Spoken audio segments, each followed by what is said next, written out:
dasar bisu. Saya kan udah bilang jangan pakai bahasa isyarat di rumah ini. Biar anakmu, aku yang tanggung jawab. Di salah satu sudut halaman belakang, Sarah duduk di kursi roda.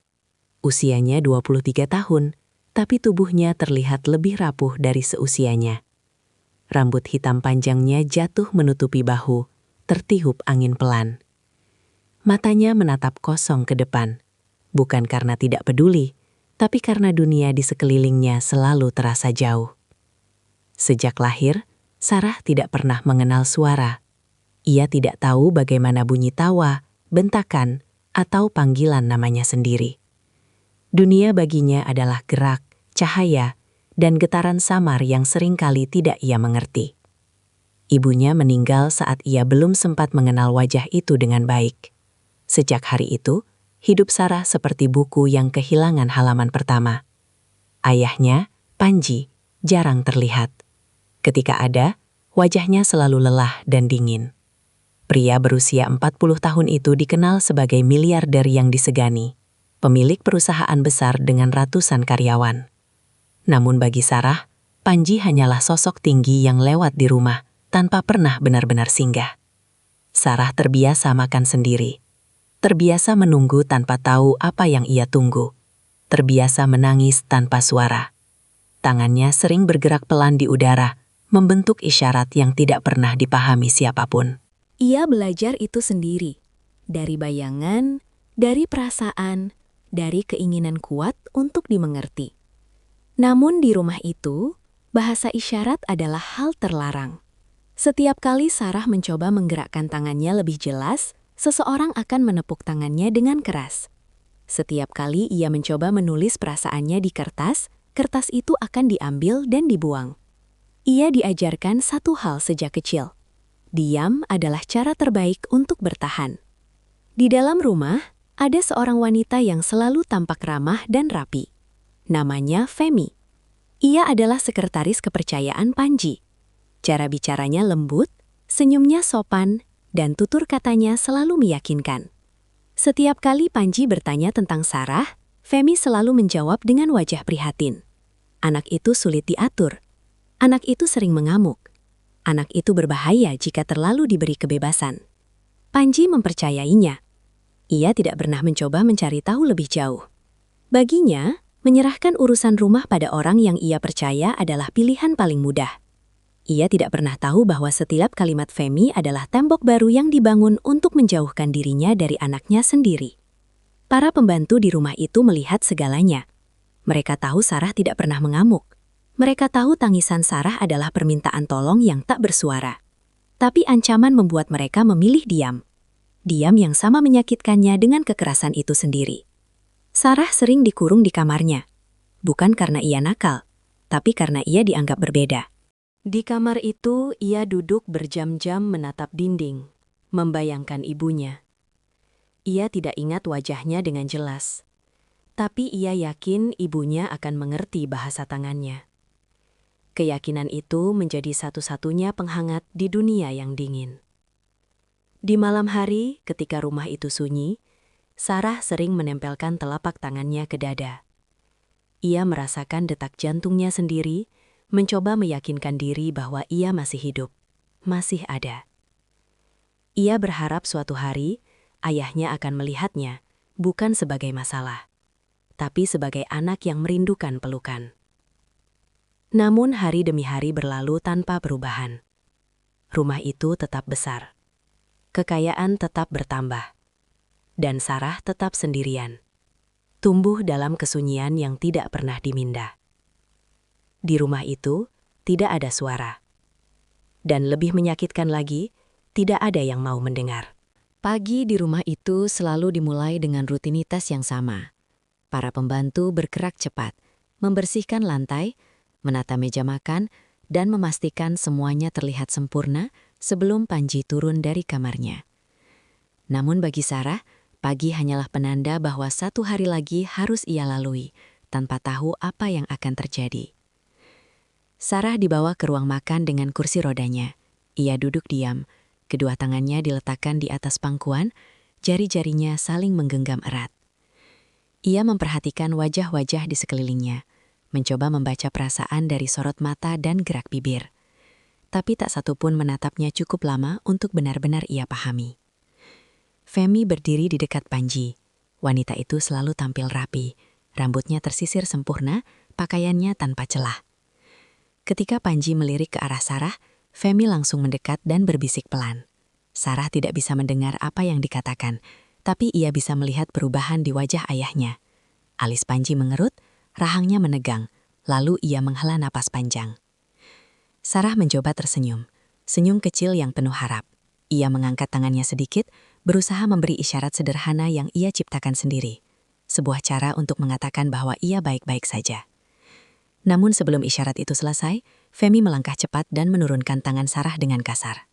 Wajah Panji semakin dingin. Femi lalu berbicara panjang lebar. Tangannya bergerak cepat, ekspresinya meyakinkan. Ia menunjuk ke arah Sarah, lalu menggeleng pelan seolah sedang menjelaskan sesuatu yang rumit dan merepotkan. Panji mengangguk sesekali. Matanya tak pernah benar-benar melihat putrinya. Bagi Panji, semua yang dikatakan Femi terdengar masuk akal. Ia percaya bahwa Sarah sulit dikendalikan. Bahwa memberi kebebasan hanya akan membuatnya melukai diri sendiri atau orang lain. Ia percaya karena ia tidak tahu bagaimana cara memahami anaknya. Dan ketidaktahuan itu membuatnya memilih percaya pada orang lain.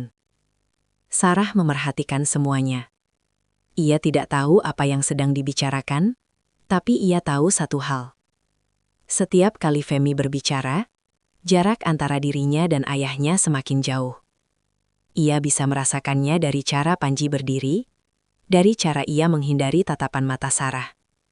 Hari itu, Panji pergi lebih cepat dari biasanya. Ia bahkan tidak melirik Sarah saat melewati ruang makan. Sarah menunduk, dadanya terasa sesak. Ia tidak mengerti apa kesalahannya. Ia tidak pernah berteriak. Ia tidak pernah memukul. Ia hanya ingin dimengerti. Di siang hari, Sarah dikurung di kamarnya. Pintu ditutup rapat. Jendela hanya dibuka sedikit. Dari balik kaca, ia melihat halaman luas yang hijau. Dunia yang terasa begitu dekat, tapi tidak pernah bisa ia sentuh. Ia memukul pintu pelan. Bukan dengan marah, tapi dengan putus asa. Tak ada yang datang. Di balik pintu itu, Femi berdiri beberapa saat, memastikan Sarah tidak keluar. Di wajahnya terukir kepuasan tipis. Bagi Femi, Sarah bukan anak. Ia hanyalah gangguan yang harus dikendalikan agar rencananya tetap berjalan sempurna. Para pembantu saling berpandangan dari kejauhan. Mereka tahu apa yang terjadi tidak benar. Mereka tahu Sarah tidak berbahaya. Tapi rasa takut lebih besar daripada rasa bersalah. Ancaman kehilangan pekerjaan, bahkan keselamatan, membuat mereka memilih menutup mata. Di kamar itu, Sarah duduk di lantai. Air mata mengalir tanpa suara.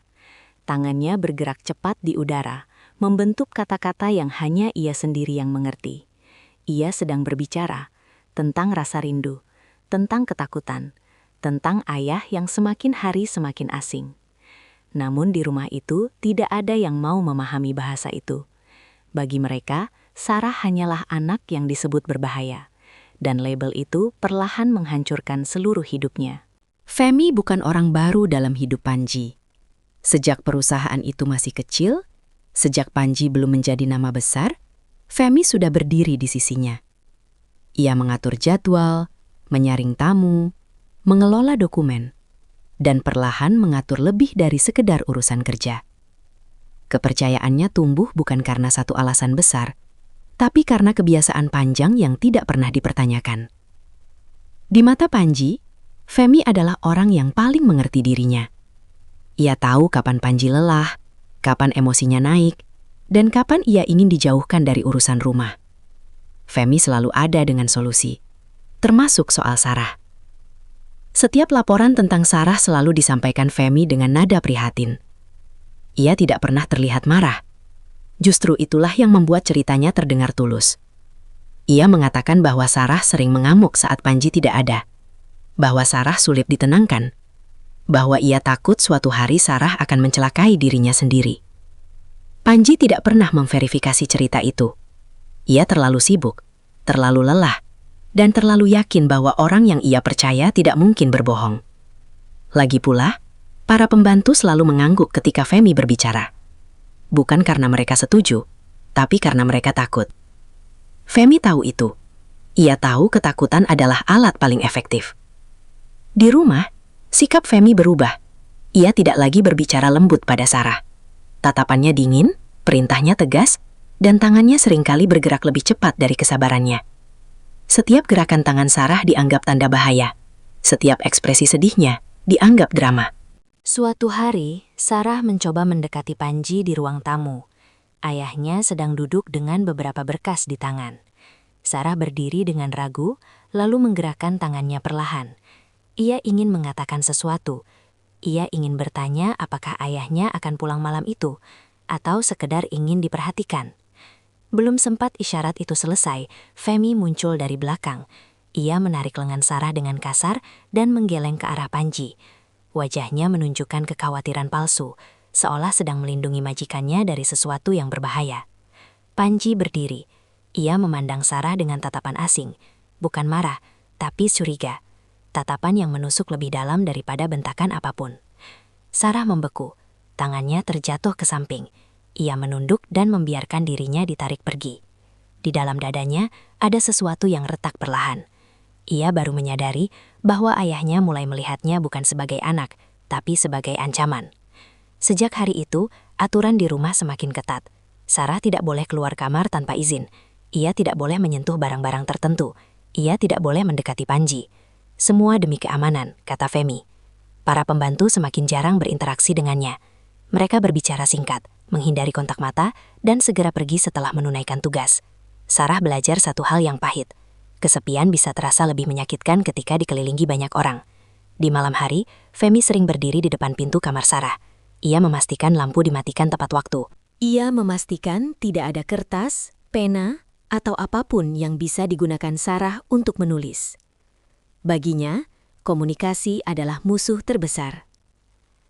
Sarah duduk di ranjang, memeluk lututnya.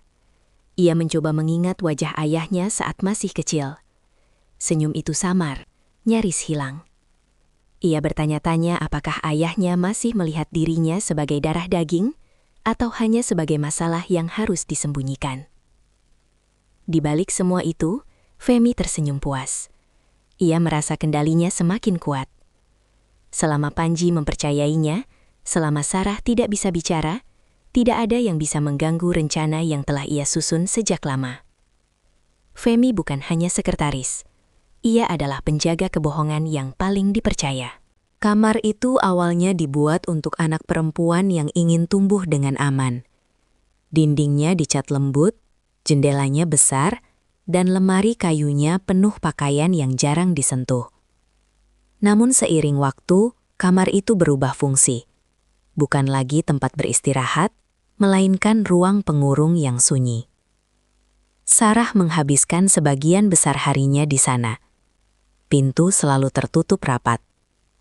Kadang tidak dikunci, tapi cukup dengan tatapan tajam Femi yang membuatnya tak berani melangkah keluar. Bagi Sarah, perbedaan itu tidak berarti apa-apa. Penjara tidak selalu butuh jeruji. Ia duduk di tepi ranjang, memandangi cahaya yang masuk dari sela jendela. Debu menari pelan di udara. Tangannya terangkat, membentuk gerakan sederhana yang ia ulang-ulang setiap hari. Isyarat yang ia ciptakan sendiri. Isyarat untuk rindu, isyarat untuk takut, isyarat untuk ayah.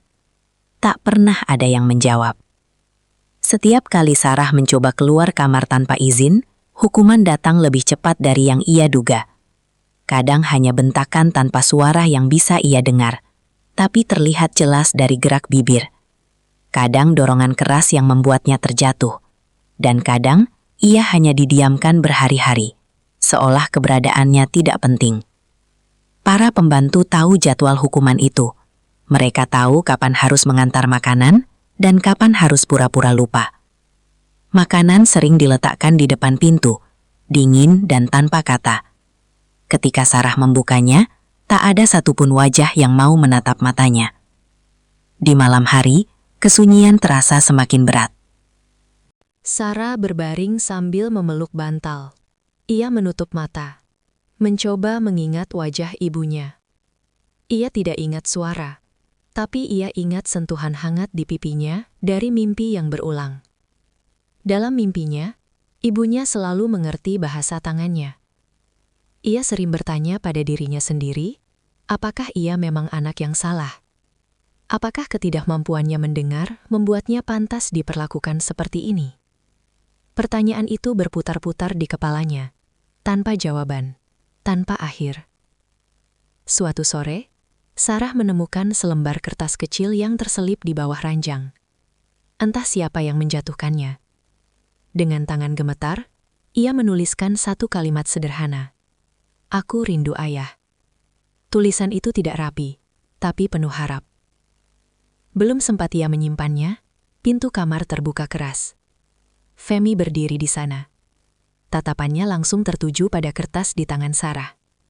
Tanpa ragu, Femi merebutnya dan meremas kertas itu hingga hancur. Ia menggelen keras, lalu menunjuk ke arah sudut kamar. Sarah tahu artinya. Duduk, diam, jangan mencoba lagi. Ia menurut, selalu menurut. Karena setiap perlawanan hanya akan membuatnya semakin sendirian. Di sudut kamar itu, Sarah duduk memeluk lututnya. Air mata mengalir, membasahi lantai. Tidak ada suara. Tidak ada yang mengetuk pintu. Tidak ada yang bertanya apakah ia baik-baik saja. Di luar kamar, rumah itu tetap berjalan seperti biasa. Tamu datang dan pergi. Tawa terdengar samar dari kejauhan. Tidak ada yang tahu bahwa di balik satu pintu tertutup, ada seorang anak yang perlahan kehilangan dirinya sendiri. Kamar itu bukan lagi tempat berlindung. Ia telah menjadi penjara yang mengajarkan Sarah satu hal. Diam adalah satu-satunya cara untuk bertahan. Sarah mulai menyadari bahwa yang paling direnggut dari hidupnya bukan hanya kebebasan, tetapi bahasa. Ia boleh melihat dunia, tapi ia tidak boleh berbicara tentang apapun yang ia rasakan. Tangannya, yang seharusnya menjadi suara, diperlakukan seperti kesalahan. Setiap kali jari-jarinya bergerak terlalu jelas, setiap kali tangannya membentuk makna yang lebih dari sekadar gerakan kosong, Femi akan muncul. Tatapannya tajam, penuh peringatan. Gerakan tangan Sarah akan ditekan, dipaksa turun, seolah bahasa itu adalah sesuatu yang kotor dan berbahaya. Femi selalu punya alasan. Di depan para pembantu, ia berkata bahasa isyarat hanya akan membuat Sarah semakin sulit dikendalikan. Di depan Panji, ia mengatakan hal yang sama dengan nada khawatir, seolah sedang melindungi ayah dan anak dari sesuatu yang mengerikan. Panji mengangguk. Ia tidak pernah tahu bahwa bahasa adalah satu-satunya jalan Sarah untuk hidup. Sarah pernah mencoba mengajari dirinya sendiri. Dari buku lama yang ia temukan di gudang, dari gambar tangan di majalah, dari bayangannya sendiri di cermin. Ia berdiri di depan kaca, menggerakkan jari-jari dengan hati-hati, membentuk kata yang tidak pernah ia dengar, tapi ia rasakan. Bahagia, sedih, ayah. Kata terakhir itu selalu membuat dadanya sesak. Suatu sore, saat Femi tidak ada di rumah, Sarah duduk di lantai kamar dengan secari kertas dan pensil kecil. Ia menggambar tangan, satu persatu, dengan penuh kesabaran. Setiap garis terasa seperti harapan. Ia tidak tahu apakah gambar itu benar, tapi ia tahu bahwa ia sedang mencoba bicara. Pintu tiba-tiba terbuka. Salah satu pembantu berdiri terpaku di ambang pintu. Wajahnya pucat. Ia melihat kertas di lantai, lalu melihat Sarah. Ada ketakutan di matanya, tapi juga iba yang dalam. Pembantu itu menutup pintu pelan. Ia tidak berkata apa-apa, tapi sebelum pergi, ia meletakkan satu jari di bibirnya, lalu menunjuk ke arah kertas. Sebuah peringatan tanpa suara. Sarah mengangguk pelan. Ia tahu, kebaikan kecil itu pun beresiko besar. Tak lama kemudian, Femi datang. Seperti biasa, ia memeriksa kamar. Tatapannya langsung tertuju pada meja kecil. Sarah berdiri kaku. Ia tahu ia terlambat menyembunyikan segalanya. Femi meraih kertas itu, melihat gambar tangan yang belum selesai, lalu tersenyum tipis. Senyum yang membuat Sarah menggigil. Tanpa sepatah kata, Femi merobek kertas itu di depan mata Sarah. Potongannya jatuh ke lantai seperti salju yang dingin. Ia lalu menunjuk ke arah tangan Sarah, menggenggamnya erat dan menekannya ke sisi tubuhnya sendiri.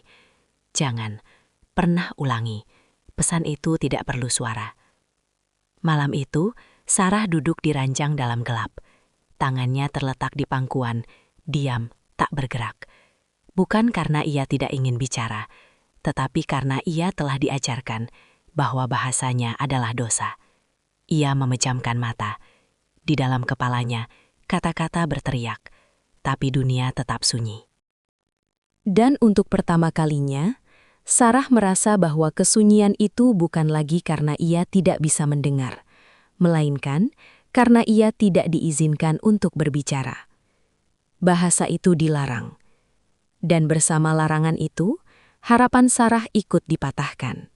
Hari itu berjalan seperti hari-hari sebelumnya. Sunyi, teratur, dan penuh jarak. Sarah duduk di dekat jendela kamarnya, menatap dedaunan yang bergoyang tertiup angin. Tangannya terlipat di depan dada, diam, seolah sudah lupa bagaimana caranya bergerak bebas. Ia tidak tahu bahwa hari itu akan menjadi titik kecil yang mengubah hidupnya. Pintu kamar terbuka perlahan. Bukan Femi, bukan pula pembantu lama yang selalu menunduk dan tergesa pergi. Seorang wanita berdiri di ambang pintu dengan wajah yang asing bagi Sarah. Usianya sekitar 35 tahun. Tatapannya hangat, tidak tergesa, dan tidak menilai. Wanita itu tersenyum. Sarah tertegun. Senyum itu terasa berbeda. Tidak seperti senyum basa-basi yang sering ia lihat, melainkan senyum yang benar-benar ingin menyapa. Wanita itu melangkah masuk dengan hati-hati, lalu berlutut agar sejajar dengan pandangan Sarah.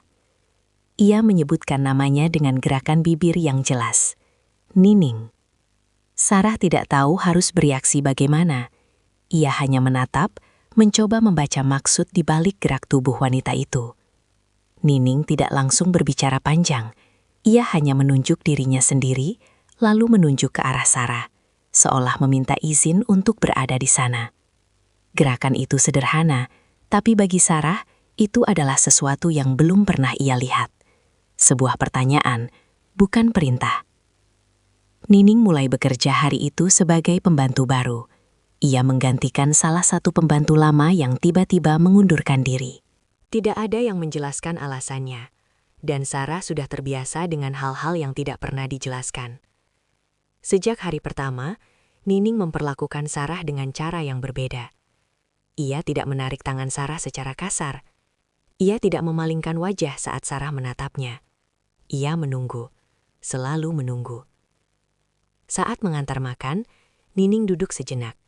Ia memperhatikan wajah Sarah, lalu perlahan mengangkat tangannya. Jari-jarinya bergerak lembut membentuk satu isyarat sederhana. Halo. Sarah membeku, matanya membesar. Dadanya terasa sesak. Ia menatap tangan Nining, lalu wajahnya memastikan bahwa ia tidak salah melihat. Nining mengulang gerakan itu, kali ini lebih pelan. Halo. Air mata Sarah mengalir tanpa ia sadari. Untuk pertama kalinya, seseorang mencoba berbicara dengannya dalam bahasa yang ia mengerti. Bukan suara, tapi niat. Dengan ragu, Sarah mengangkat tangannya. Gerakannya kaku, tidak sempurna. Tapi Nining tersenyum lebar.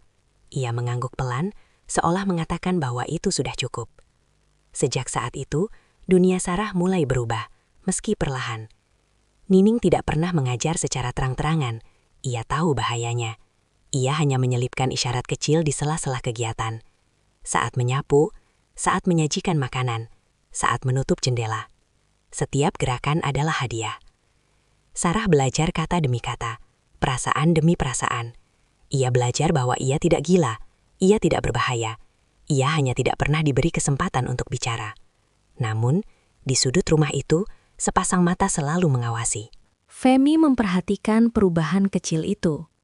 Tatapannya tidak suka melihat senyum yang mulai muncul di wajah Sarah. Dan di dalam hatinya, Femi tahu satu hal. Jika Sarah bisa berbicara, maka kebohongannya akan runtuh. Kedatangan Nining bukan sekedar kehadiran baru. Ia adalah ancaman bagi semua rahasia yang selama ini disembunyikan. Sejak hari itu, waktu terasa berjalan dengan cara yang berbeda bagi Sarah. Setiap pagi tidak lagi sepenuhnya menakutkan. Ada sesuatu yang ia tunggu. Bukan suara, bukan panggilan, melainkan sepasang tangan yang bergerak dengan niat baik. Nining selalu datang dengan langkah tenang. Ia tidak pernah tergesa, seolah tahu bahwa setiap detik bersama Sarah adalah ruang aman yang rapuh. Di sela-sela pekerjaan, ia menyelipkan pelajaran kecil. Bukan seperti guru, melainkan seperti teman yang mengajak berbagi rahasia. Nining mengajarkan kata paling sederhana lebih dulu. Nama, rasa, waktu. Tangannya bergerak perlahan, jelas, dan penuh kesabaran. Sarah memperhatikan dengan saksama. Menghafal bukan hanya bentuk isyarat, tapi juga perasaan di baliknya.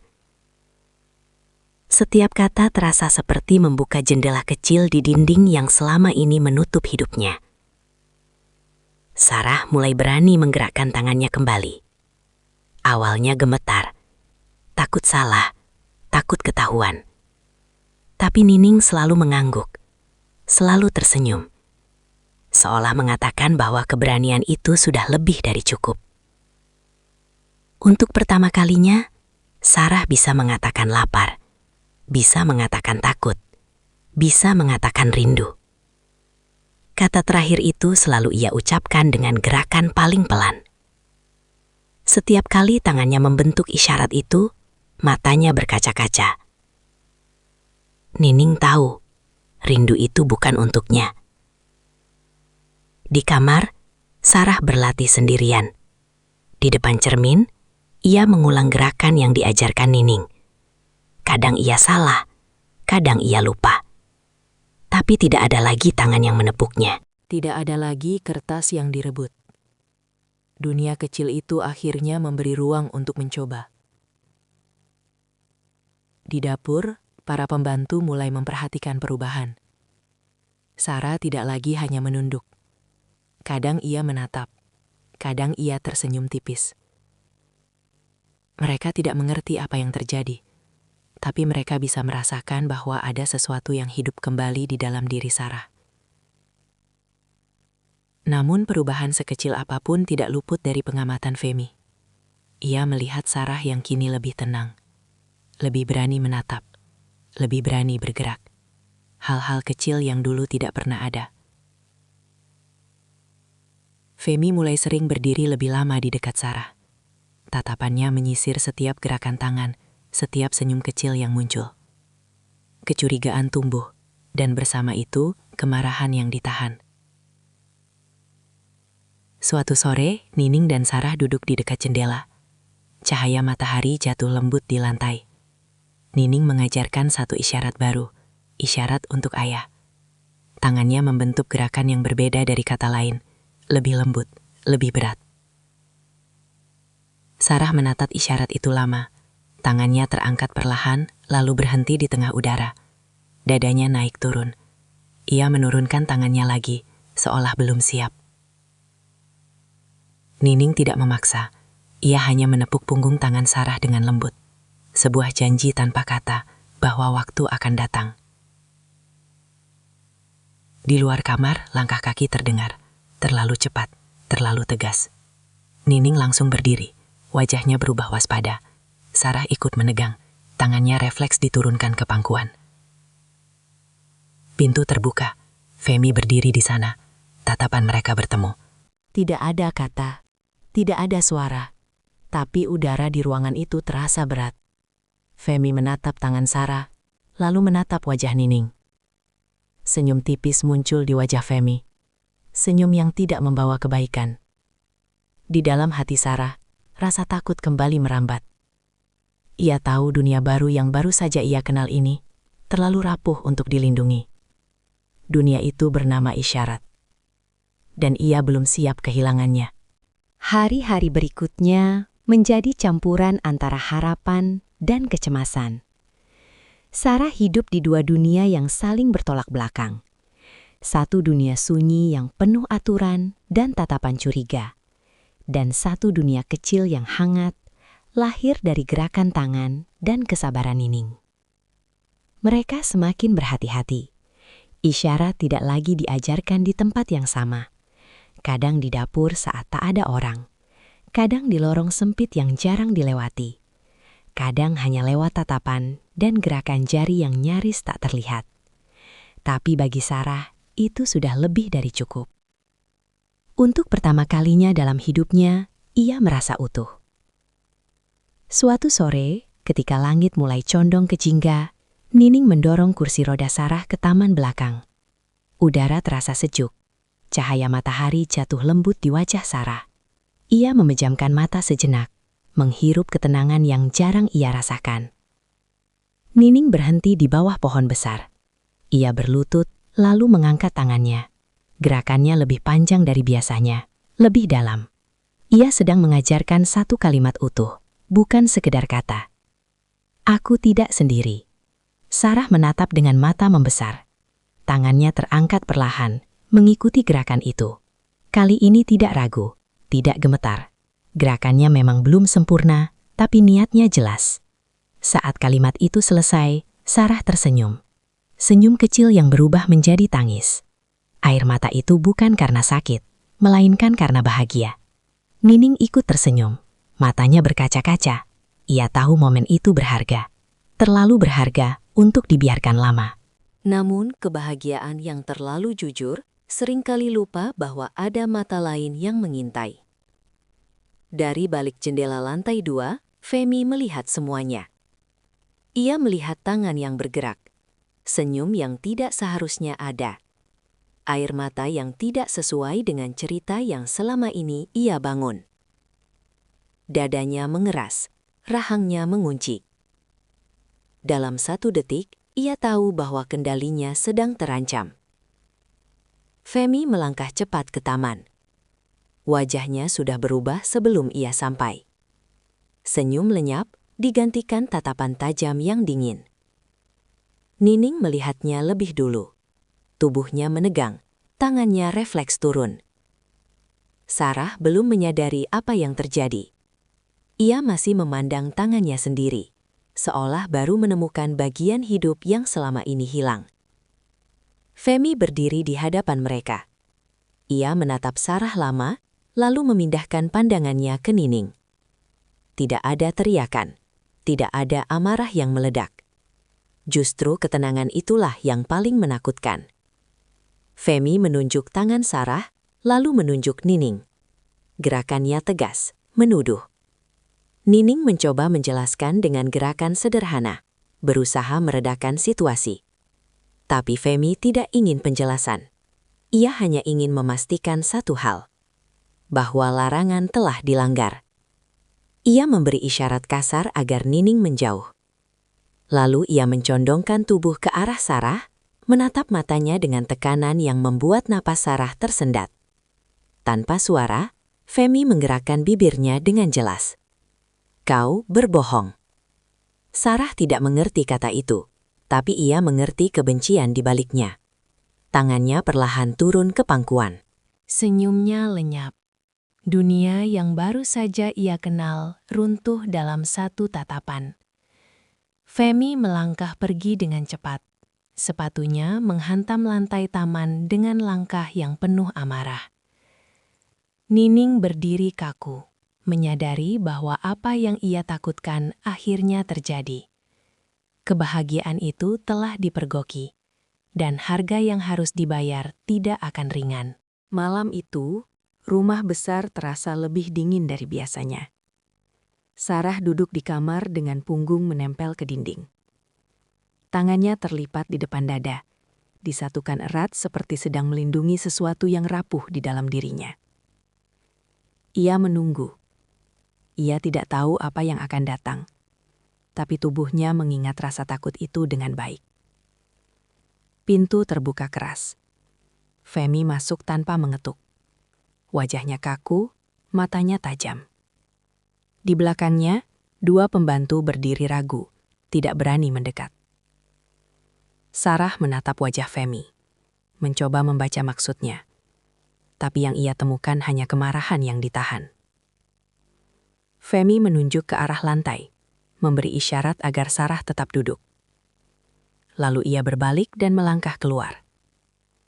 Tidak lama kemudian, langkah kaki lain terdengar. Lebih berat, lebih tegas. Panji. Sarah membeku. Dadanya berdegup kencang. Ia berdiri perlahan, lalu mengangkat tangannya sedikit, ingin menyampaikan sesuatu. Tapi sebelum gerakan itu terbentuk, Femi sudah berdiri di antara mereka. Femi mulai berbicara. Tangannya bergerak cepat, ekspresinya penuh kepanikan yang dibuat-buat. Ia menunjuk Sarah, lalu menunjuk ke arah Nining yang kini dipanggil masuk. Wajah Nining pucat, tapi matanya tetap tenang. Femi menuduh. Ia mengatakan Nining melanggar aturan. Ia mengatakan Nining memprovokasi Sarah. Dan yang paling kejam, ia mengatakan Nining mencuri perhiasan milik mendiang Kirana. Panji terdiam. Wajahnya mengeras. Nama itu menusuk kenangan lama yang belum sembuh. Ia menatap Nining dengan sorot mata yang berubah dingin. Nining mencoba menjelaskan. Ia berbicara pelan, memilih kata dengan hati-hati. Ia mengatakan bahwa ia hanya ingin membantu Sarah. Ia mengatakan bahwa ia tidak pernah menyentuh perhiasan apapun. Namun Femi sudah menyiapkan segalanya. Sebuah kotak kecil diletakkan di atas meja. Perhiasan itu ada di dalamnya, berkilau, meyakinkan, dan mematikan. Para pembantu dipanggil, satu persatu. Mereka menunduk. Mereka tahu kebenaran, tapi ancaman Femi lebih kuat daripada suara hati mereka. Dengan suara pelan, mereka mengiyakan tuduhan itu. Nining menatap mereka, tidak marah, tidak memohon, hanya kecewa. Sarah melihat semua itu tanpa benar-benar mengerti kata-kata yang diucapkan. Tapi ia mengerti satu hal. Nining sedang diserang. Dunia kecil yang memberinya bahasa sedang direnggut. Ia melangkah maju, angkat tangannya dengan putus asa, berusaha menjelaskan bahwa Nining tidak salah. Femi menepis tangan Sarah dengan kasar. Panji menoleh. Tatapannya jatuh pada gerakan tangan Sarah yang panik. Wajahnya menunjukkan ketidaksabaran. Ia menghela napas panjang, lalu membuat keputusan yang tidak ia pahami dampaknya. Nining dipecat, dan harus pergi malam itu juga. Sarah berteriak dalam diam. Ia menangis, tangannya bergerak cepat, memanggil nama yang tidak pernah diucapkan dengan suara. Nining mendekatinya, memeluknya erat. Pelukan itu singkat, tapi penuh pesan. Sebelum pergi, Nining menoleh ke arah Panji. Ia mengeluarkan sebuah buku kecil dari tasnya, buku belajar bahasa isyarat. Ia menyerahkannya dengan tangan gemetar. Pelajarilah, Pak. Anakmu merindukan berbicara denganmu. Dunianya sudah terlalu sepi sejak kehilangan ibunya. Jangan sampai kamu pun kehilangan untuk kedua kalinya. Panji tidak menjawab. Nining melangkah pergi. Pintu rumah tertutup. Dan bersama itu, satu-satunya cahaya dalam hidup Sarah padam. Fitnah itu berhasil. Dan kesunyian kembali menang. Malam semakin larut. Tapi Panji belum juga memejamkan mata. Rumah itu sunyi seperti biasa, namun ada sesuatu yang berbeda. Kesunyian kali ini terasa lebih berat, seolah menekan dadanya dari dalam. Di atas meja kerja, sebuah buku kecil tergeletak rapi. Sampulnya sederhana, tanpa hiasan mencolok. Buku yang ditinggalkan Nining. Panji menatapnya lama. Awalnya ia tidak berniat membukanya. Ia merasa semua sudah selesai, keputusan telah dibuat. Namun kalimat terakhir Nining terus berputar di kepalanya, menolak pergi. Tentang anak yang merindukan berbicara, tentang dunia yang terlalu sepi. Dengan ragu, Panji mengambil buku itu. Halaman pertama berisi gambar tangan, gerakan sederhana, disertai keterangan singkat. Panji mengernyit. Ia membalik halaman berikutnya, lalu berikutnya lagi. Semakin ia membaca, semakin ada perasaan aneh yang merayap di dadanya. Setiap gambar tangan itu terasa seperti potongan hidup yang selama ini tidak pernah ia lihat. Ia berhenti di satu halaman, isyarat untuk kata ayah. Panji menatap gerakan itu lama. Tangannya terangkat perlahan, meniru bentuk yang ada di buku. Gerakannya kaku, canggung, dan terasa asing. Tapi untuk pertama kalinya, ia mencoba masuk ke dunia yang selama ini ia jauhi. Di lantai atas, Sarah duduk memeluk lutut di kamarnya. Tangannya bergerak pelan di udara, menggulang isyarat yang diajarkan Nining.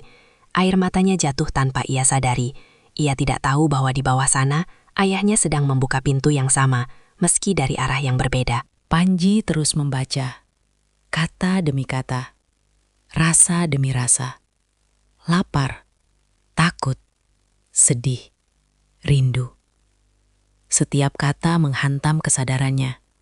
Ia teringat wajah Sarah yang selalu menunduk, tangannya yang sering bergerak, lalu diturunkan paksa. Tangisan tanpa suara yang selama ini ia abaikan. Tiba-tiba, banyak hal terasa masuk akal.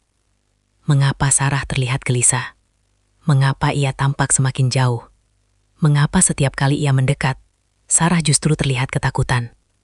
Bukan karena Sarah berbahaya, tapi karena ia tidak pernah merasa aman. Panji menutup buku itu perlahan. Tangannya gemetar. Ada rasa bersalah yang selama ini ia kubur. Kini bangkit tanpa bisa ditahan. Ia sadar bahwa selama ini ia telah menyerahkan anaknya pada orang yang salah dan memilih percaya tanpa pernah bertanya. Malam itu, Panji tidak tidur. Ia duduk di ruang kerja hingga fajar menyingsing. Di hadapannya, buku itu terbuka.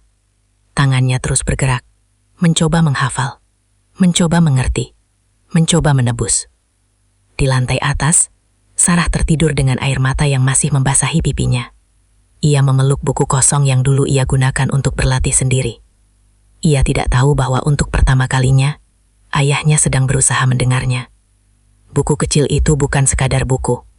Ia adalah pintu yang membuka mata Panji pada kebenaran yang selama ini ia tolak. Sejak malam itu, Panji berubah tanpa ada yang menyadari. Ia tetap berangkat pagi, tetap pulang larut, tetap mengenakan jas rapi dan wajah dingin yang sama. Namun di dalam dirinya, ada sesuatu yang tidak lagi tenang. Buku kecil itu selalu ia bawa.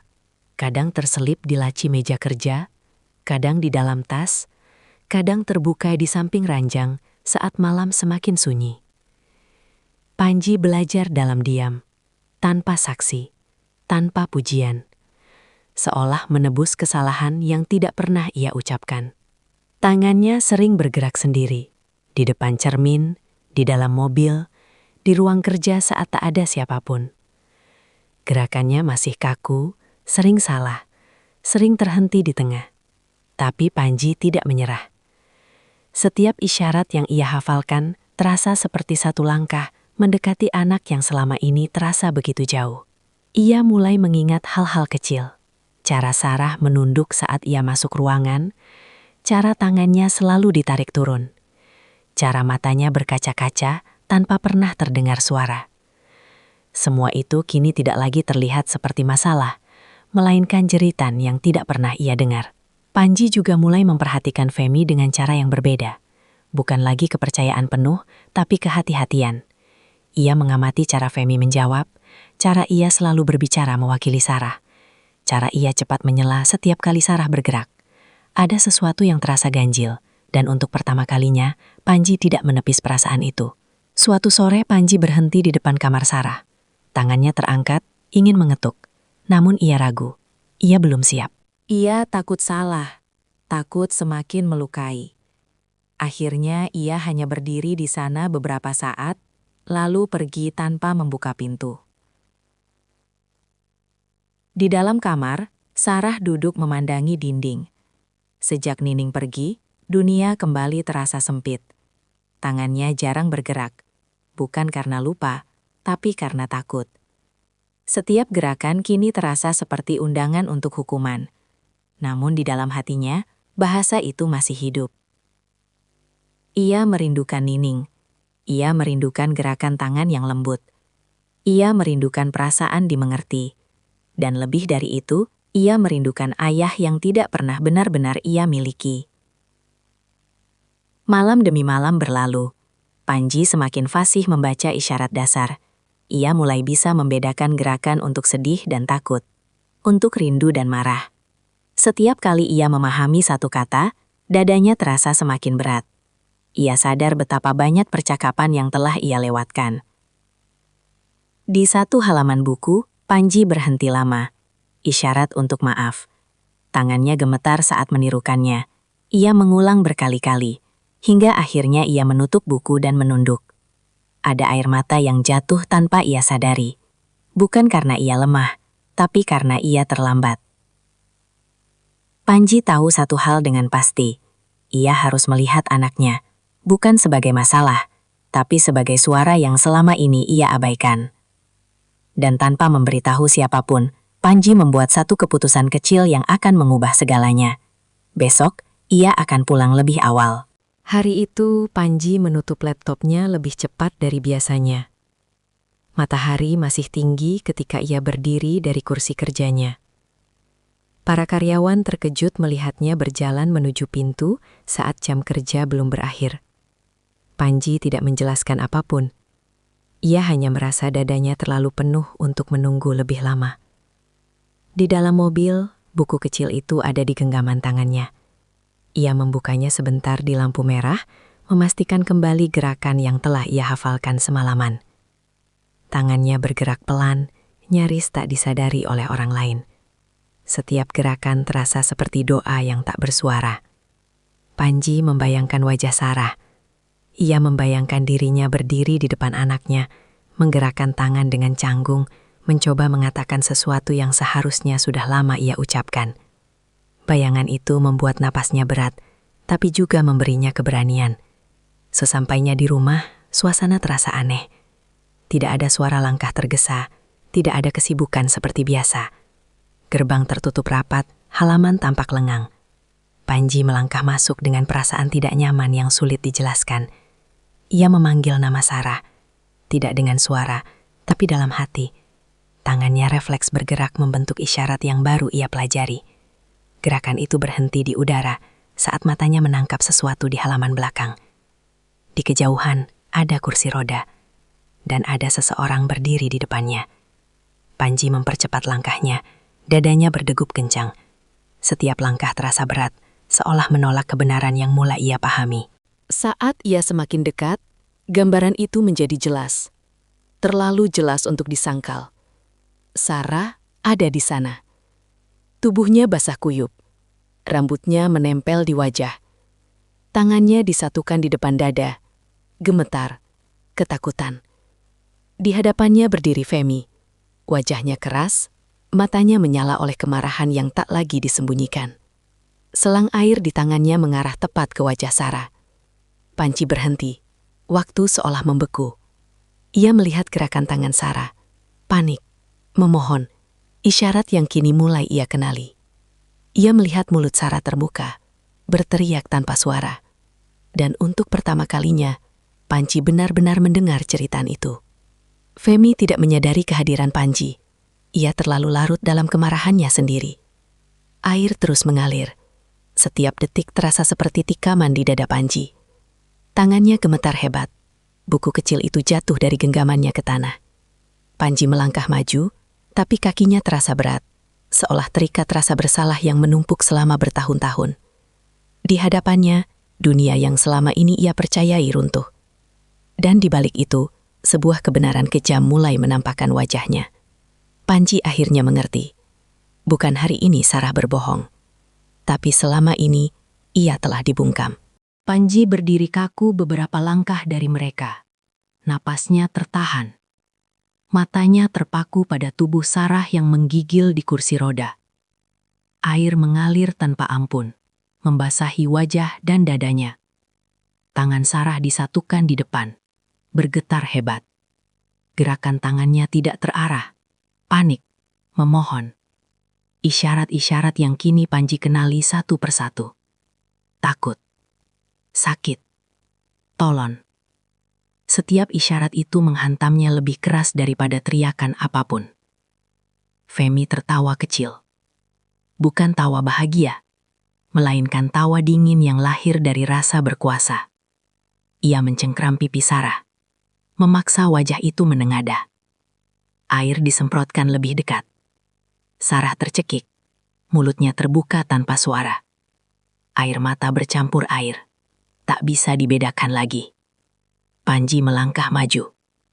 1 langkah, 2 langkah. Tangannya terangkat, ingin menghentikan semuanya. Tapi tubuhnya terasa terlambat bergerak. Di kepalanya, potongan-potongan masa lalu berputar. Tatapan Sarah yang selalu menunduk. Gerakan tangan yang ditepis. Cerita Femi yang ia telan mentah-mentah. Femi akhirnya menoleh. Tatapan mereka bertemu. Senyum Femi memudar perlahan. Selang air masih menyala, tapi lengannya sedikit turun. Untuk sesaat, halaman itu sunyi. Tidak ada suara yang bisa Sarah dengar. Namun getaran di udara berubah. Bahaya bergeser arah. Panji mengangkat tangannya.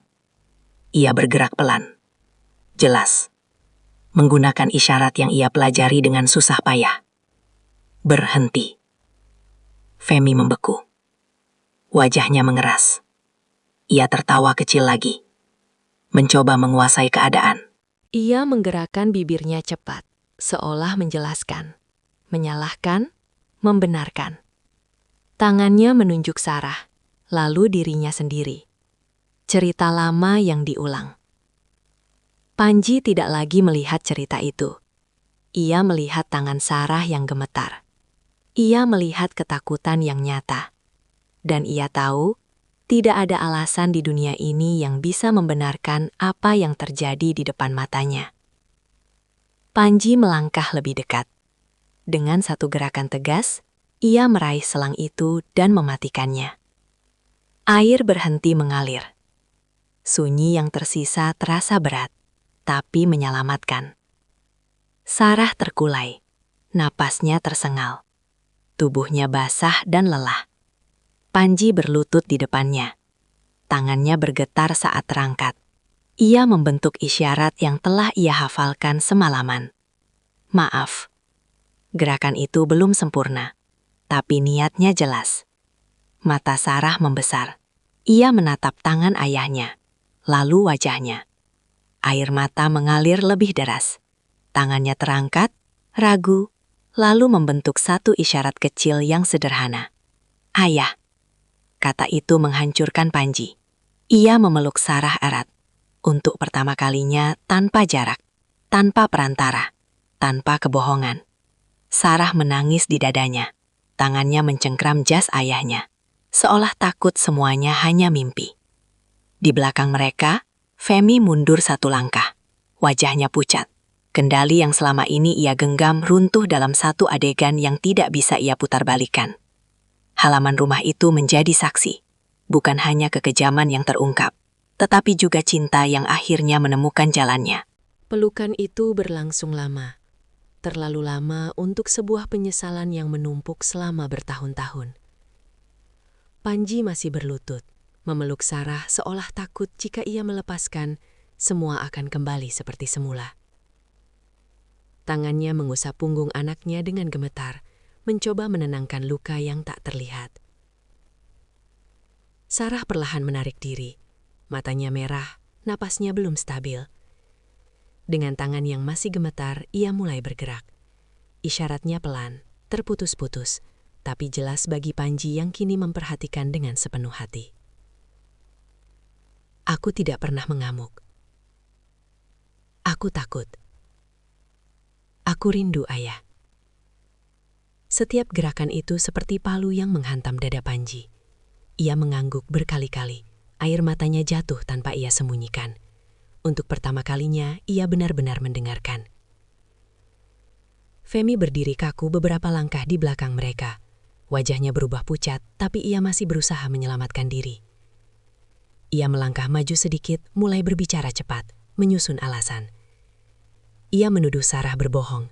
Ia mengatakan semua itu hanya kesalahpahaman. Ia mencoba mengembalikan kendali dengan kata-kata yang selama ini selalu berhasil. Panji berdiri, perlahan tapi penuh tekanan. Tatapannya pada Femi tidak lagi sama. Tidak ada kepercayaan di sana, hanya kekecewaan yang dalam. Panji mengangkat tangannya, menggunakan bahasa yang sama yang selama ini dilarang di rumah itu. Ia menunjuk Sarah, lalu menunjuk dadanya sendiri. Aku percaya anakku. Femi terdiam. Untuk pertama kalinya, ia tidak punya jawaban. Panji memanggil para pembantu. Satu persatu mereka datang dengan wajah tegang. Panji menatap mereka lama, lalu berbicara dengan nada yang tidak bisa ditawar. Ia meminta kejujuran. Tidak ada ancaman. Tidak ada Femi di antara mereka. Keheningan panjang terjadi sebelum satu pembantu akhirnya menangis. Ia mengangguk pelan. Lalu pembantu lain ikut mengangguk. Cerita itu runtuh seperti dinding rapuh. Tentang ancaman, tentang kebohongan, tentang penyiksaan yang selama ini mereka saksikan. Femi mundur terhuyung. Suaranya meninggi, tak lagi terkendali. Ia menyangkal, berteriak, menuduh semua orang berkhianat. Namun tidak ada lagi yang mau mendengarnya. Panji mengeluarkan ponselnya. Dengan tangan yang masih gemetar, ia menelepon pihak berwajib. Keputusan itu berat, tapi perlu. Ia menatap Femi tanpa emosi. Kau tidak hanya menyakiti anakku. Kau menghancurkan keluargaku. Femi dibawa pergi malam itu juga. Tatapannya penuh kebencian, tapi tak lagi punya kuasa. Rumah itu kembali sunyi. Namun bukan sunyi yang menakutkan. Sunyi yang jujur. Sarah berdiri di samping ayahnya. Tangannya bergerak pelan. Ayah harus meminta maaf pada Nining. Panji menatap anaknya, lalu mengangguk. Ia tahu, kebenaran belum selesai diungkap, dan masih ada satu orang yang harus ia temui untuk melengkapi penyesalan yang tertunda. Kebenaran itu memang menghancurkan segalanya. Namun dari reruntuhan itu, jalan menuju penyembuhan akhirnya terbuka. Pagi itu, Panji dan Sarah meninggalkan rumah lebih awal. Tidak ada pengawal, tidak ada kemewahan. Hanya mobil yang melaju pelan menuju sebuah gang sederhana di pinggir kota. Sarah duduk di kursi depan, tangannya saling menggenggam di pangkuan. Wajahnya masih pucat, tapi sorot matanya berbeda. Ada keberanian yang baru tumbuh. Panji menghentikan mobil di depan sebuah rumah kecil dengan pagar besi yang mulai berkarat. Ia turun lebih dulu, menarik napas panjang, lalu membuka pintu untuk Sarah. Tangannya terulur, bukan untuk memerintah, melainkan untuk meminta. Sarah menatap tangan itu sejenak, lalu menggenggamnya. Nining membuka pintu dengan wajah terkejut. Mata mereka bertemu. Sekejap itu cukup untuk membuat semua luka kembali terasa. Nining mundur setengah langkah, lalu tersenyum tipis. Senyum yang menyimpan banyak cerita. Panji menunduk, tanpa kata. Tangannya bergerak pelan, membentuk isyarat yang kini ia kuasai dengan lebih pasti. Maaf, terima kasih. Nining menutup mulutnya, menahan air mata. Ia mengangguk, lalu mempersilahkan mereka masuk. Di ruang tamu kecil itu, foto lama tergantung di dinding. Dua gadis berseragam SMA tersenyum lebar, berdiri berdampingan. Sarah memperhatikannya lama. Nining mengikuti arah pandang Sarah. Tangannya terangkat, membentuk isyarat yang lembut. Ibuku, sahabat. Nama Kirana terucap di bibir Nining tanpa suara. Sarah menatap foto itu, lalu menoleh pada Nining dengan mata berkaca-kaca. Potongan-potongan yang selama ini tercerai akhirnya menyatu. Alasan kedatangan Nining, ketulusannya, kesabarannya. Nining bercerita tentang persahabatan yang terputus oleh waktu, tentang kabar yang terlambat ia dengar, tentang keputusan untuk datang, menjaga, dan tidak pergi meski disakiti. Panji mendengarkan tanpa menyela. Setiap kalimat menambah beban, sekaligus mengajarinya cara berdiri lebih tegak. Hari-hari berikutnya berjalan pelan namun pasti. Proses hukum berjalan. Femi ditahan. Satu persatu berkas dibuka. Penyalahgunaan wewenang, korupsi perusahaan, eksploitasi anak. Kebenaran berdiri di ruang sidang tanpa perlu dibela. Di rumah, suasana berubah. Tidak ada lagi larangan tangan bergerak. Tidak ada lagi tatapan curiga.